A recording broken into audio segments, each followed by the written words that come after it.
What's good, everybody? We're back again with another video, and today we are going to focus on trades. We just passed the Christmas games. It's been like a month and a half into the season, so that means a lot of teams have just been seeing where they're going to go, seeing what they need, and I think this is about to be the time we're going to hear a lot of trade rumors, and to me, that is the best part of the NBA season, so I had to make this video. So hopefully you enjoyed the video. Make sure you like and subscribe, share with your friends, and let's get straight into it.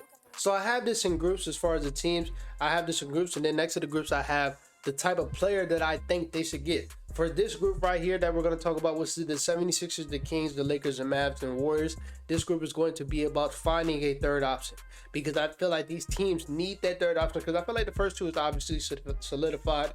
Like we see with the 76ers, of course, you got Tyrese bouncing up and being an all-star this year. You got Joel Embiid being an MVP, of course. For the Kings, you got Domantas Sabonis being a second option, but sometimes he's just not there. And I've always felt like this team just needs like an actual scorer around De'Aaron Fox, because you see they got it with Malik Monk, but they just don't give him the touches like I think he should. Like I think he should be the starting shooting guard, but I understand Kevin Huerter just fits better. But if they're not giving him the touches at time, they just need an actual scorer, because Harrison Barnes is not going to do it. I don't think you expect Keegan to do that in his second year. So to me, they need an actual perimeter scorer next to De'Aaron Fox. And the next team is the Lakers. You obviously trust AD. You obviously trust LeBron. But like, who's that third guy? Some nights it'd be Rui. Some nights it'd be Austin Reeves. Some nights it'd be D'Lo. And to be honest, that's a good problem to have. But with those three players, it's some nights where they're just not hitting all three of them, and you can't have that. So getting a solidified guy, a solidified role player who's always going to show up, who's always showing up in his career, that's why I think they should go get. Then the next team and the last team in this group is the Warriors. You obviously have Steph. Clay as of late has been very good shooting wise. Defense still been bad, but he's been very good. So hopefully you trust him to keep continuing that. So they need that third guy. So all those teams need a third guy. The three guys that I have for these teams are Bojan Bogdanovic, Jeremy Grant, and Kyle Kuzma. To me, I think Jeremy Grant is the best option out of those threes, because he's actually shown to be a third option on a decent team, with being the last year's Trailblazers team. He's shown to be a fourth option on the Nuggets Bubbles team. He's a very good player, and him going to Detroit, going to the Trailblazers, and just becoming a more better scorer has helped him out a lot. He's already been a very good off-ball player, but him becoming more on-ball has helped him out a lot. And I think he's just a perfect fit more than the other guys. Like, I think he brings everything. He brings scoring, he brings shooting, all ball scoring, and off ball shooting. He brings defense, he brings rebounding, he brings all of that. For those other guys, you don't really know. They have like one thing missing, like Kuz. He brings a lot of those stuff, but he's not as good of a defender as Jeremy Grant. Bojan, I just don't think he's a good defender at all as of late. And I do think on offense, he's probably the best one. Probably is between him and Jeremy, but I think Jeremy Grant is the perfect fit for teams like the 76ers. I think he fits into their system perfectly. I think he would be a perfect fit next to Joel Embiid, playing off ball a lot. I think he also fits perfectly with the Mavericks. They need a wing like him. They need a wing like all these three guys. That's why I kind of have them grouped up into the same group, because I feel like those are the type of guys that all these teams should be looking for as a 3-and-D wing, a legit 3-and-D wing that does it on both sides. So this is who I have for this group, and this is who I have as the main candidate for this group, and that is Jeremy Grant. Okay, for this next group, and you might see some repeated teams. I have the Cavs, I have the Kings, and I have the Bucks. For this group, I just think it's wing defense. These guys need wing defense bad. For the Cavs, I don't think our defense is bad. I don't think it's bad at all, but when we go into the playoffs and we got to face the Jaylen Browns or the Jason Tatums or the Chris Middletons or the Giannis's, we need big guys. We need guys that can guard big guys. So that's why I have us in this tier. Same thing with the Kings. They just don't really have nothing on defense. So adding something should be their number one option going into this trade deadline. And then for the Bucks, again, don't really have nothing but Giannis and Brook Lopez. Even though their defense has been a lot better as of late, I believe in these last 10 games, they've been a top 15 offense, which for them is still kind of low for the Bucks, as we know over the last couple of years. But for them to be a new team, I knew it was going to take time. So if they can hover around like 15, I wouldn't mind. But they do need a guy around that wing, because you go against them, your guard go against them. Just put 30 points on FanDuel. He's going to get it. It's easy to get 30 points against them, unless you're somebody on the Pistons, sadly.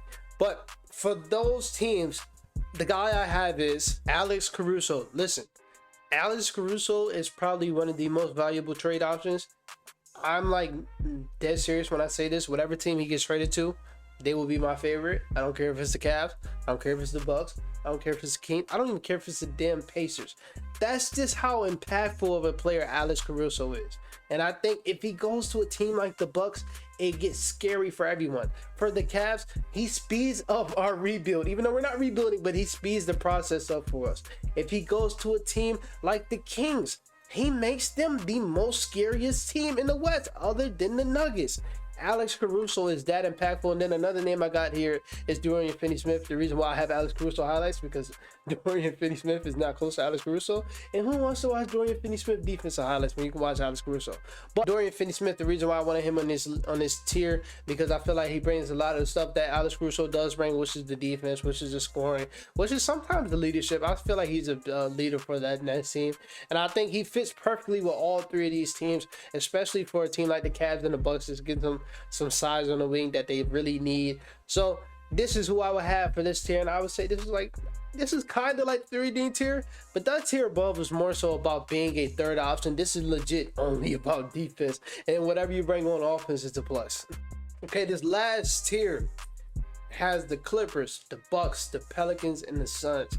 Listen, the one thing they all have in common, which I don't think a lot of people talk about, they don't have a small ball five. And this is a lot. All four of these teams are teams that should go small ball. We see the Bucks at times, like we seen it in the play-in or the in-season tournament game.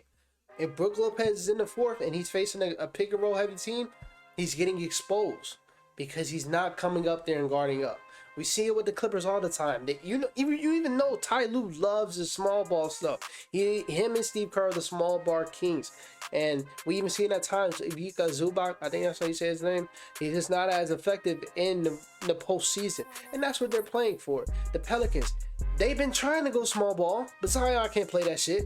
So they got to sacrifice somebody. CJ got to be on the bench. Trey Murphy got to be on the bench. Somebody. They can't play it with Zion, but they're going to need it because Jonas Valanciunas, they want to take this serious and go to the playoffs. He cannot play in the fourth quarter. Same thing with the Suns. Yusuf Nurkic is good for what they need, but when you're playing in the West, fuck against any point guard. When you're playing in the West, when you got to see pick and roll heavy offense with the Kings, with the Suns, even sometimes with the Pelicans, with the Clippers now that they have James Harden, he will get exposed. I said the Suns earlier when I'm talking about the Suns. You know what I mean. He will get exposed because he cannot guard the pick and roll because he's going to play job coverage the whole time. These four teams need a small ball five so bad. And you're probably like, the Bucks got Bobby Portis. I can't wait till we finally be real about Bobby Portis. Or if not, I can't wait till we actually watch Bobby Portis. He is not the same guy he was in 2021. He's not effective on offense. He has his games. Not saying he's a terrible player. He has his games, of course. But a lot of that stuff he does is outside the offense. And on defense, he gets killed every night. Watch Bobby Portis. That's the homework for this video. Watch Bobby Portis. It's not that effective anymore. You may think the Pelicans got Larry Nance. Gets hurt every other week. Clippers got PJ Tucker. He's 38 years old. Who cares? And the Suns, what? Chimzi Metu? He fits the build, to be honest. But I would go with a more solidified small ball five, and that would be Jonathan Isaac. Listen, I'm watching the Magic, and I need a Magic fan to hit me up and let me know why. I've been asking this question on the timeline for the longest time and have not got an answer. Why is he only getting 13 minutes a game? Why is a top 10 defender in the NBA getting 13 minutes a game? I literally don't understand. You can't give me a real reason. Jonathan Isaac, even in those 13 minutes, is one of the most impactful players in the NBA. And I think every team should call this Magic team if they decide to trade him, because I am going to be honest, he still deals with his injuries, but he is still very, very elite, damn near the best defender in the NBA when he plays. And then the other guys I have in this tier that are not really on the level of Jonathan Isaac, I have Isaiah Jackson, I have Isaiah Stewart, I have Chris Boucher, guys that I'm comfortable with switching on guards in the fourth quarter, guys that I'm comfortable even playing and just having in my system that fit any system they will go to. I think those are all very portable big men, and I think Jonathan Isaac needs to be talked about a lot more. He is super elite, and for him to only get, 13 minutes a game, it's freaking weird. It's very weird, bro, because he is very, very good. I don't understand why he gets that little bit of minutes. But like I said, if a team like the Clippers was to get him and their closing lineup is James Harden, Norman Powell, Kawhi Leonard, Paul George, Jonathan Isaac, oh my, Bucks closing lineup is Damian Lillard, Malik Beasley, Chris Middleton, Giannis, Jonathan Isaac. Pelicans closing lineup is Brandon Ingram, Trey Murphy, Herb Jones, Zion, Jonathan Isaac's sons is D Book, Josh Okogie, Kevin Durant, Bradley Beal, Jonathan. Is this, bro? He fits anywhere you want to put him, bro. He would make any. I look at him like I look at Caruso. You get him, you're my favorite. I'm sorry, you're my favorite. You have to be my favorite. He's just that good. So yeah, that's it for this video. If you got any other tiers you think, or any other group of players that you think fit the same mold and that fit the mold of a team that they need, let me know. Let me know down below. I feel like this is the first time I ever did a video like this, so it was kind of hard. If it's all over the place, I'm sorry for that. I tried to do something new, but if you like this video, make sure you like, subscribe, share with your friends. We'll be dropping weekly videos over here, and I'll talk to you guys later. Peace out.